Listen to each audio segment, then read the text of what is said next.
Snipers in Siege have always been a hot topic in the community. They're extremely weak compared to other operators, however some people fear that if Ubisoft buffs them too much, they could become overpowered. So in today's video, I'll be going through and comparing Glaz and Kali, Siege's only two snipers at the time of recording, and I'll be attempting to pick a winner. I'll be doing this by rating both of them out of 10 in 4 key categories. The categories are gadget, loadout, secondary gadget, and versatility, same as usual. Then at the end of the video, I'll be adding up their scores to come to a verdict. So make sure you watch the video all the way through to find out who is the best sniper in Rainbow Six Siege. Now to start out the video, I'll be going over Glaz since he released first as usual. Glaz's gadget is an interesting one compared to the rest of the operators on the R6 roster because his gadget is a mere attachment on his rifle, that being his thermal scope. This may sound weak to someone who hasn't played Siege much, but a thermal scope can be extremely strong under the right circumstances. The reason for this is because the thermal scope gives Glaz the ability to see through smoke grenades, which gives him a huge advantage against other defenders in a gunfight. And due to him having access to smoke grenades in his loadout, he can take advantage of this fact often. However, there are some weaknesses to his gadget. First off, it is countered by a large variety of defender gadgets. Jaeger, Wamai, and Aruni can deny his smokes, which makes his gadget useless, and Warden can see directly through his smoke, which allows Warden to take gunfights against Glaz freely. Additionally, his gadget can be map dependent as well. Maps with small, close quarters designs make it harder for him to take advantage of this gadget. And all these factors do have an effect on his versatility and the gadget's effectiveness overall. So I can't really justify putting his gadget any higher than a 5 out of 10. Now Glaz's loadout is a totally different story. He has access to the OTS-03 sniper rifle as his only primary option, and the PMM handgun, the G.Skill hand cannon, and the Bearing 9 machine pistol as his available secondary option. The OTS is one of the best DMRs in the game. It deals a whopping 71 damage up close, with it even managing to two-shot opponents at longer ranges. This, combined with the 15-round mag and the low recoil, adds up to make an absolute machine of a firearm. On top of this, since the OTS has such low recoil, you can basically get away with running any attachments you want on the thing. As for his secondaries, his two best options are the G.Skill and the Bearing 9. The Bearing 9 being a great secondary choice for Glaz since it offers great close range capability and it's automatic. Then the G.Skill offers him the ability to destroy hard utility if he needs to.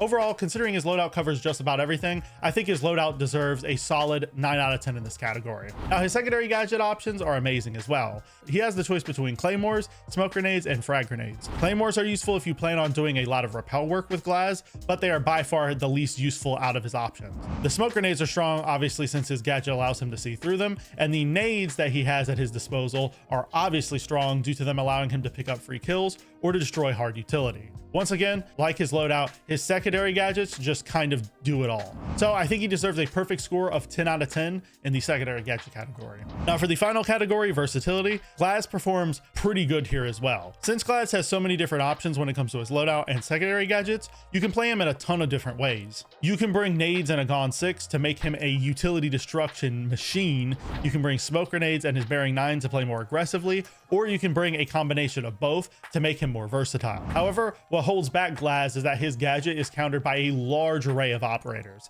As I said in the gadget section, Jaeger, Wamai, and Aruni can deny his smoke grenades or his teammates' smoke grenades, which makes his gadget useless, and Warden can see directly through his smoke, which means that Glaz will have to take a fair fight against Warden. This makes it very hard to justify bringing him since all 4 of these operators are picked quite often. Also, his loadout can be map dependent as well since it doesn't work well in tight spaces. Overall, I think he deserves a 5 out of 10 in the versatility category since I feel kind of split about him. Since we finished up talking about Glaz, we can now talk about another sniper, Kali. Kali's gadget, unlike Glaz, is an underbarrel launcher that launches explosives. These explosives, called lances, will attach to surfaces and detonate after a short period of time, similar to Ash's breaching rounds. However, unlike Ash's breaching rounds, Kali's lances, when they attach to a reinforced surface, will explode any utility on the other side of the wall that is nearby. Additionally, Kali's lances will not destroy soft walls or floors. They will only destroy defender gadgets. This doesn't mean the gadget is necessarily weak though. Her lances are especially strong for countering Castle and a zombie's ridiculous amount of utility, on top of being able to deal with other important utility from the defense like shields, Meister cams, and other bulletproof gadgets. This makes Kali a potentially good counter pick against certain defensive operators. However, there are some problems. Since Kali's gadget doesn't destroy soft surfaces, her gadget is a lot more niche than Ash's or Sophia's, especially since Kali's gadget requires her to be ran against specific operators. This holds her gadget back from truly being great, which is why I'll be giving her a 5 out of 10 in the gadget category. Now, Kali's loadout is where things really start to fall apart. She has access to the CS-RX sniper rifle as her only primary option, and she has access to the SPS-MG9 and the C75 auto as her secondary options. The problem with her loadout is mainly her primary. Since she only has the option of a bolt action rifle, she struggles in most gunfights. Her rifle may one-shot on paper, but it is awfully inconsistent, with it sometimes not even downing someone when you shoot them.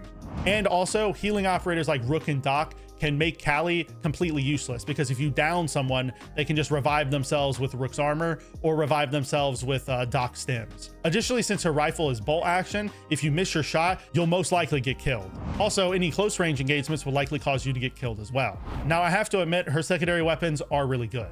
The SPS-MG and the C75 auto both provide her with amazing automatic options to fall back on, especially in close range. However, since her primary weapon is so inconsistent, I can't give her a score higher than a 3 out of 10 in the loadout category. Now, speaking of secondaries, Kali's secondary gadgets are awful as well. At the time of recording, Kali only has the choice between breaching charges and claymores, which are absolutely abysmal. They're probably the two worst options an operator can have. Claymores are only useful for shutting down runouts, which can be somewhat useful for Kali, and breaching charges are very rarely useful, and they are typically used for vertical play, which Kali just so happens to be terrible at. So overall, since they don't complement her gadget well and they are just terrible, I'm going to have to give her a 2 out of 10 in the secondary gadget category.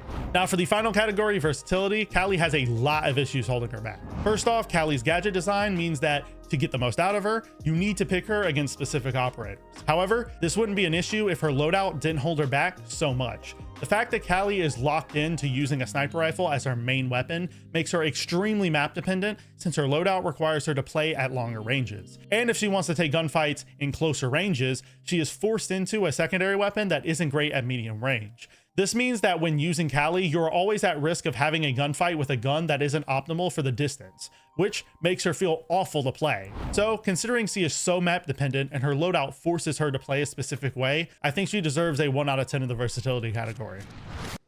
Now the answer to the question you clicked on the video for.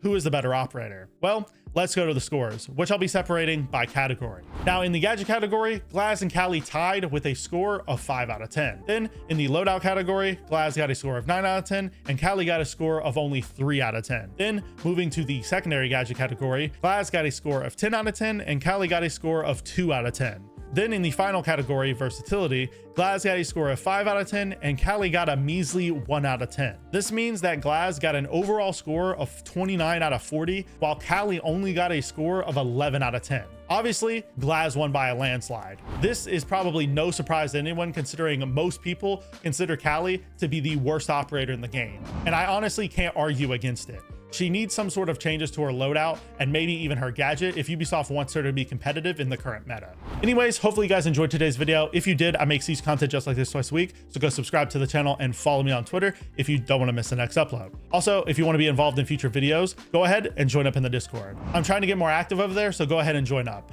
I'm sure we'll have some great fun.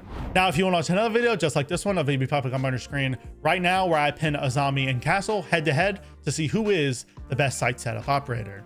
I'll see you next time, friends, and peace.